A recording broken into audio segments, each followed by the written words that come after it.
နောက်ဝတ်ထားတဲ့ငွေဝင်စည်းပွားတက်ကာရာလို့တင်စားခေါ်ဝေါ်ကြတဲ့ရေဒနာရွှေကြိုင်ကာရာတော့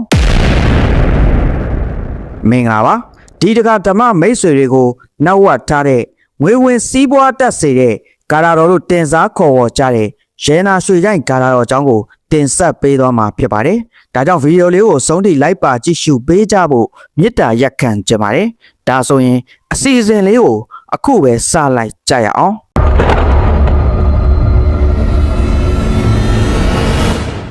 နောက်ဝတ်ထားတဲ့ငွေဝင်စည်းဝါးတက်ကာရာဆိုတာကအမှန်တကယ်တော့ရေနာရွှေကြိုင်ကာရာတော်ပဲဖြစ်ပါတယ်ဒီကာရာဟာရှေးအောင်ဗုဒ္ဓဘာသာကျမ်းဂန်တွေနဲ့ရွှေကြိုင်ဝင်မဟာစီသူဆရာတော်ကြီးရဲ့ရေနာရွှေကြိုင်ပူတော်ကန်းကျမ်းမှာအခြေခံထားပါတယ်ရေနာရွှေကြိုင်ကာရာတော်ဗုဒ္ဓဂုဏောအနန္တောဓမ္မဂုဏောအနန္တောတန်ခဂုဏောအနန္တောဗုဒ္ဓမေတ္တရဏံအညာဏတ္ထိဓမ္မောမေတ္တရဏံအညာဏတ္ထိတန်ခောမေတ္တရဏံအညာဏတ္ထိဗုဒ္ဓံတရဏံကိစ္ဆာမိဓမ္မံတရဏံကိစ္ဆာမိတန်ငံတရဏံကိစ္ဆာမိဧတာညတ္ထိတပ္ပအန္တရာယောကိစ္ဆာအမှုမိဩဃတိတိဋ္ဌာဟိ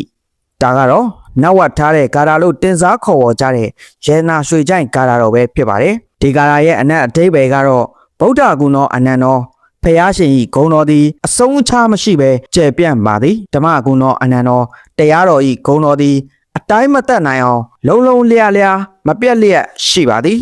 တန်ခဂုဏောအနန္တောတန်ခါတော်ဤဂုဏ်တော်သည်အစုံလင်ပြည့်စုံပြီးအကန့်အသတ်မရှိပါဗုဒ္ဓမေတ္တနဲ့အညာဏတ္ထိဖျားရှင်သာကြည်ညိုယုံကြည်လုံညုံစိတ်ချရသောကိုးဝယ်ရာဖြစ်ပြီးအခြားအရာမရှိဓမ္မောမေတ္တနဲ့အညာဏတ္ထိတရားတော်သာ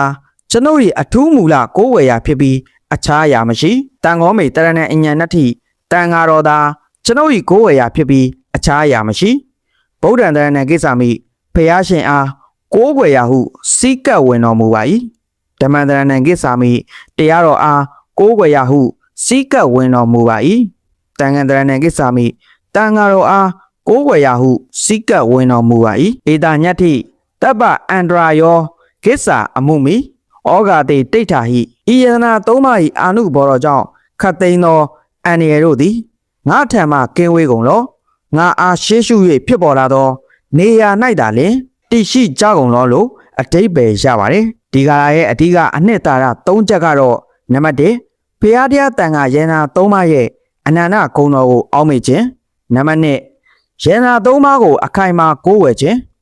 နံပါတ်3ဘေးရန်ရဲ့ပေါင်းမှယေနာ၃ပါး၏တကူတော်ဖြင့်ကာကွယ်စောင့်ရှောက်ခံယူခြင်းတို့ပဲဖြစ်ပါတယ်ဒါကြောင့်ဒီကာလကိုငွေဝင်ကာလဖြစ်တာတတ်မကြည့်ပဲယေနာ၃ပါးရဲ့ဂုဏ်တော်ကိုရည်စူးပြီးကိုးကွယ်ကာကွယ်ခြင်းအနေနဲ့နတ်နဲစွာရုပ်ပတ်တင်ပါတယ်ရုပ်ပတ်တဲ့အခါမှာအရေးကြီးတဲ့အချက်ကတော့အကျင့်အရေးအတွက်ထက်စိတ်တည်ငြိမ်မှုယေနာ၃ပါးပေါ်ကြည်ညိုသောစေတနာနဲ့အနတ်အဓိပ္ပာယ်ကိုနှလုံးသွင်းပြီးရုပ်ဖတ်နိုင်ရင်ပိုကောင်းပါတယ်ယေနာရွှေကြိုင်ဆိုတာကတော့ယေနာ၃ပါးရဲ့တကူတော်တွေစုပြုံထားတဲ့ဂျိုင်ဝမ်းကြီးတစ်ဖွဲကာကွယ်စောင့်ရှောက်မှုရရှိစေတာကြောင့်ဖြစ်ပါတယ်ဒါကြောင့်ဒီကာလဟာယေနာ၃ပါးပေါ်အခြေခံတဲ့ဗုဒ္ဓဘာသာဝင်တွေရဲ့ယုံကြည်ကိုးကွယ်မှုကာလတစ်ပုဒ်ဖြစ်ကြောင်းသတိပြုပြီးရုပ်ဖတ်တဲ့အခါ